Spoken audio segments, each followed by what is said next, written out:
मित्रांनो, पाठराखीण मालिकेचा आजचा भाग अत्यंत नाट्यमय आणि थरारक वळणावर येऊन ठेपला आहे. साखरपुड्याचा कार्यक्रम जसा तसा पार पडल्यानंतर घरातील पुढचे पारंपरिक विधी सुरू होतात. आलोकला सन्मानाने पाटावर बसवलं जातं, त्याला टोपी घातली जाते आणि मामा मामी त्याचे मानपान करत असतात. पण खरा ड्रामा तेव्हा घडतो जेव्हा चारूमामी आलोकचे औक्षण करून त्याला हळद कुंकू लावण्यासाठी पुढे येते. मामीच्या हातातील कुंकवाचा लाल रंग दिसतात आलोकचे भान सुटते. त्याला प्रचंड घाम येतो आणि त्याच्या चेहऱ्यावर भीती आणि रागाचे भयानक भाव दिसू लागतात. तो क्षणाचाही विचार न करता मामीचा हात जोरात झटकतो, पाटावर उभा राहतो आणि मोठ्याने ओरडू लागतो. आलोकचा हा रुद्रावतार पाहून संपूर्ण मंडपात अचानक शांतता पसरते. चारूमामी प्रचंड घाबरते आणि मामांना काय बोलावं हे सुचेनासे होते. आलोक अचानक असा का भडकला? त्याला कुंकवाचा इतका राग का आला आणि पूजेच्या शुभप्रसंगी असा तांडव का केला? या प्रश्नांनी घरातील सर्वांचे चेहरे पांढरे पडतात.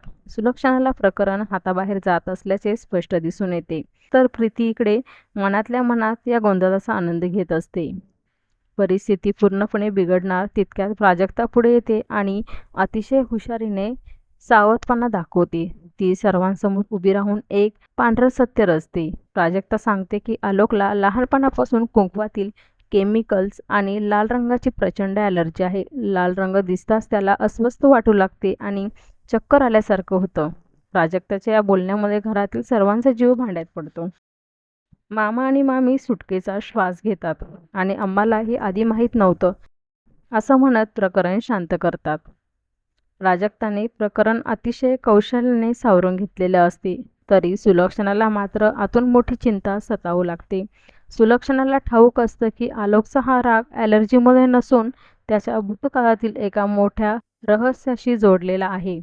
प्राजक्ताने आलोकला सर्वांच्या प्रश्नापासून वाचवलं खरं, पण लग्नानंतर हीच गोष्ट दोघांच्या नात्यात वाद आणणार आहे का, याची भीती सुलक्षणाच्या चेहऱ्यावर स्पष्ट दिसते.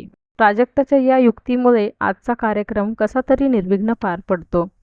आलोक हळूहळू शांत होतं, पण प्राजक्ताच्या मनात आता शंकेची पाल चुकचुकू लागली आहे. आलोकच्या या वर्तनामागे नक्की कोणतं रहस्य दडले?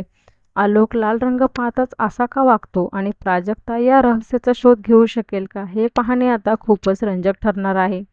मित्रांनो, प्राजक्ताने आलोकला वाचवण्यासाठी सांगितलेले हे ॲलर्जीचं खोटं तुम्हाला कसं वाटते आणि आलोकच्या या लाल रंगाच्या भीतीमागे नक्की काय रहस्य असेल असं तुम्हाला वाटते? कमेंटमध्ये तुमची मते नक्की शेअर करा. मालिकेच्या अशाच नवनवीन आणि सविस्तर रिव्ह्यूसाठी आपल्या चॅनलला नक्की सबस्क्राईब करा.